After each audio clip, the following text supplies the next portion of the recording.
Om Swastiastu, Assalamualaikum warahmatullahi wabarakatuh. Shalom, salam sejahtera untuk kita semua.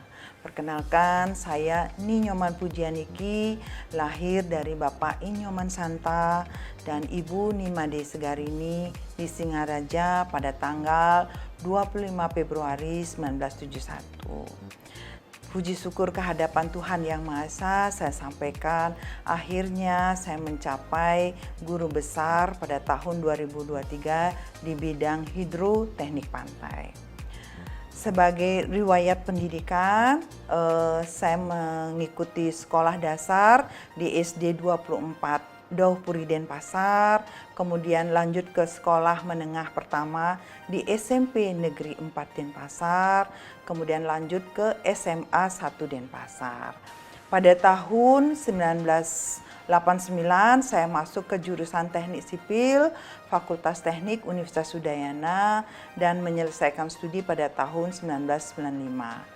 Kemudian pada tahun 1997 mendapatkan beasiswa dari Bank Dunia sebagai calon tenaga akademik baru di Universitas Udayana dengan mengikuti program Magister Teknik Sipil di UGM dalam bidang teknik pantai. Selesai pada tahun 2000. Kemudian mendapatkan beasiswa dari pemerintah Belanda melalui Nuffic pada tahun 2004 sampai 2005 mengikuti program Magister Coastal Engineering and Port Development di IHE Delft, Belanda. Pada tahun 2008 mendapatkan beasiswa dari pemerintah Indonesia untuk mengikuti program doktor di bidang Civil Engineering di Nagoya Institute of Technology, Jepang. Kemudian pada tahun 2019 mengikuti program profesi insinyur di Universitas Udayana. Ada beberapa capaian yang sudah diperoleh semenjak menjadi dosen di Universitas Udayana. Yang pertama yaitu menjadi dosen berprestasi nomor 1 di Fakultas Teknik dalam rangka BKFT ke-49 pada tahun 2014. Kemudian mendapatkan hibah atau grant pengabdian internasional dari British Council pada tahun 2003. Mendapatkan lencana karya satya untuk pengabdian lebih dari 20 tahun dari pemerintah Indonesia. Pada tahun 2017 berkesempatan mengikuti visiting lecture ke Yamaguchi University. Sedangkan pada tahun 2018 mengikuti program visiting lecture ke Pukyong University di Korea Selatan. Pada tahun 2014 sampai 2018 itu menjadi ketua Global Engineering Program bekerjasama dengan Yamaguchi University untuk melaksanakan student exchange. Kemudian memperoleh kesempatan sebagai ketua lab hidro pada tahun 2016 sampai 2019 dengan menjalin kerjasama dengan pemerintah Timor Leste, memberikan training of trainer dalam bidang integrated water resource management. Kemudian menjadi koordinator kantor urusan internasional atau ketua International Office dari tahun 2019 sampai dengan 2023. Saat ini pada tahun 2023 saya jadi wakil direktur pasca sarjana bidang akademik dan perencanaan.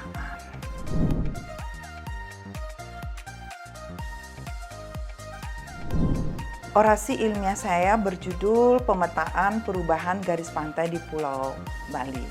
Seperti kita ketahui, pantai di Bali merupakan salah satu sektor penting sebagai tujuan wisata. Pantai di Bali itu terkenal hingga mancanegara karena keindahannya. Selain itu, pantai di Bali merupakan kawasan yang disakralkan oleh umat Hindu. Karena di dekat pantai itu banyak terdapat pura yang digunakan untuk upacara keagamaan dan berkaitan dengan upacara lainnya seperti melasti dan ngaben. Nah, menurut Balai Lingkungan Hidup Provinsi Bali itu bahwa panjang garis pantai di Pulau Bali itu mencapai 633 km. Namun sudah tercatat lebih dari 200 km garis pantai di Bali itu mengalami kerusakan. Kemudian kami melakukan investigasi, melakukan pemetaan perubahan garis pantai di Pulau Bali, dan hasilnya hampir di seluruh garis pantai di Bali itu sudah mengalami kerusakan. Nah, jika kondisi ini dibiarkan terus-menerus, maka perubahan garis pantai ini dapat mengancam keberlangsungan pariwisata yang ada di Pulau Bali. Nah, perubahan garis pantai merupakan indikator penting untuk mengetahui kondisi di suatu wilayah pesisir. Perubahan garis pantai disebabkan oleh beberapa faktor, yaitu pergerakan sedimen, arus, terjangan ombak, maupun perubahan penggunaan lahan.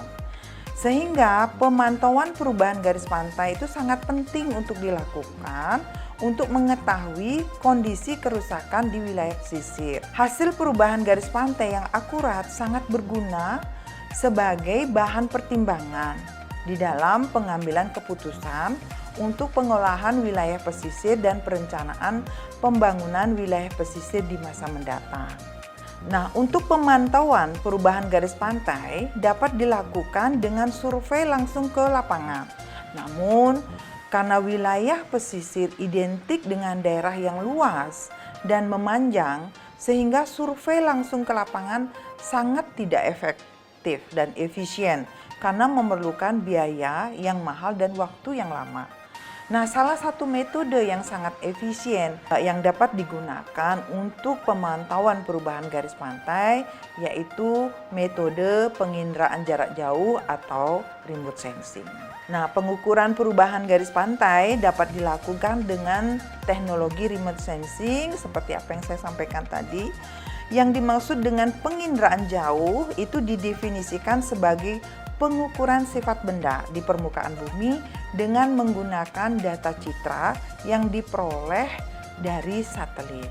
Ada dua jenis citra yang dapat digunakan, yaitu citra optik maupun citra sintetik aparatur radar atau SAR. Nah, erosi merupakan salah satu permasalahan yang mengancam kondisi pantai, yang dapat mengancam garis pantai sehingga mundur ke belakang, merusak infrastruktur yang ada di pantai, dan juga mengancam bangunan-bangunan yang berbatasan langsung dengan air laut, baik bangunan yang berfungsi sebagai penunjang pariwisata maupun rumah tinggal. Erosi ini juga menyebabkan rusaknya tembok laut yang berfungsi sebagai pelindung pantai terhadap serangan dan limpasan gelombang ke daratan.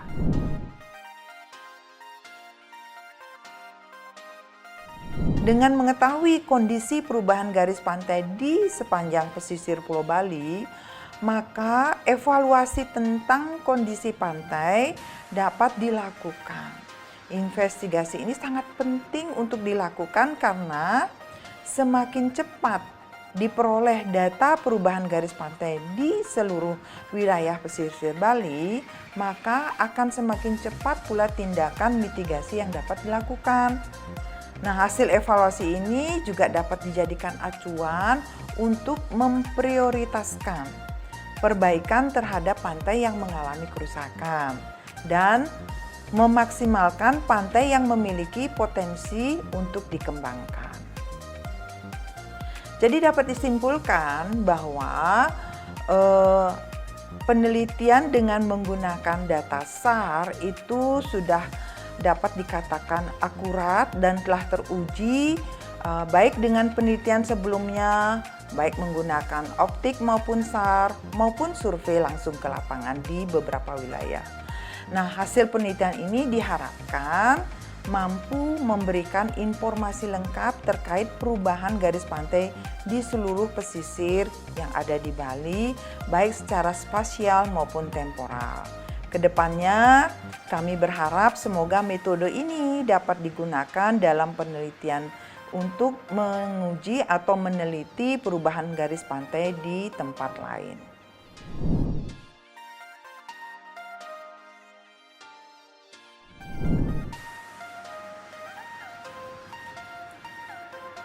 Adapun visi saya sebagai guru besar adalah menjadi akademisi yang mampu mengimplementasikan pelaksanaan Tridharma perguruan tinggi sesuai dengan prinsip-prinsip profesionalitas dan memiliki daya saing global dalam rangka mendukung Universitas Udayana menjadi perguruan tinggi yang unggul, mandiri, dan berbudaya.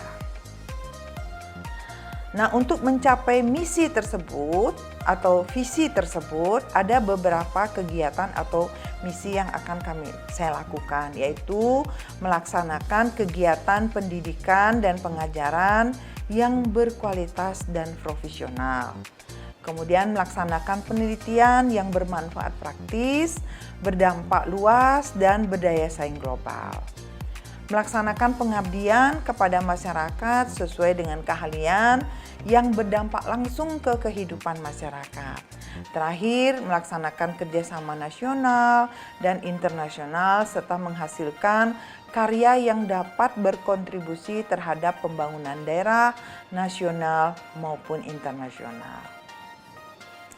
Nah, untuk melaksanakan misi tersebut adalah mencapai tujuan yang terukur dan berkontribusi di dalam mewujudkan Universitas Udayana sebagai perguruan tinggi yang unggul, mandiri, berbudaya, dan memiliki daya saing yang tinggi baik di tingkat nasional dan internasional.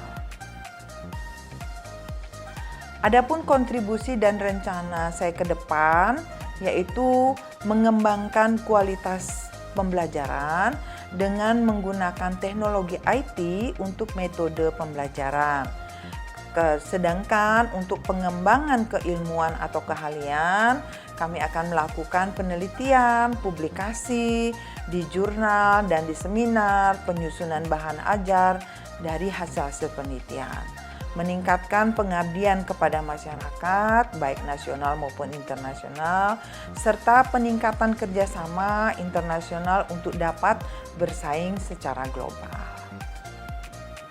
Sebagai penutup, saya sampaikan bahwa guru besar merupakan tugas yang berat dan mulia karena mempunyai tanggung jawab yang besar dan juga jabatan tertinggi sebagai dosen di perguruan tinggi. Maka kami akan coba laksanakan dengan baik melalui kejujuran, keteguhan pada prinsip, konsistensi, tanggung jawab, dan keteladanan. Dan kami mohon maaf apabila ada kekurangan. Akhir kata kami sampaikan para mesanti, Om Santi Santi Santi Om. Assalamualaikum warahmatullahi wabarakatuh. Shalom, salam sejahtera untuk kita semua. Sukses semua.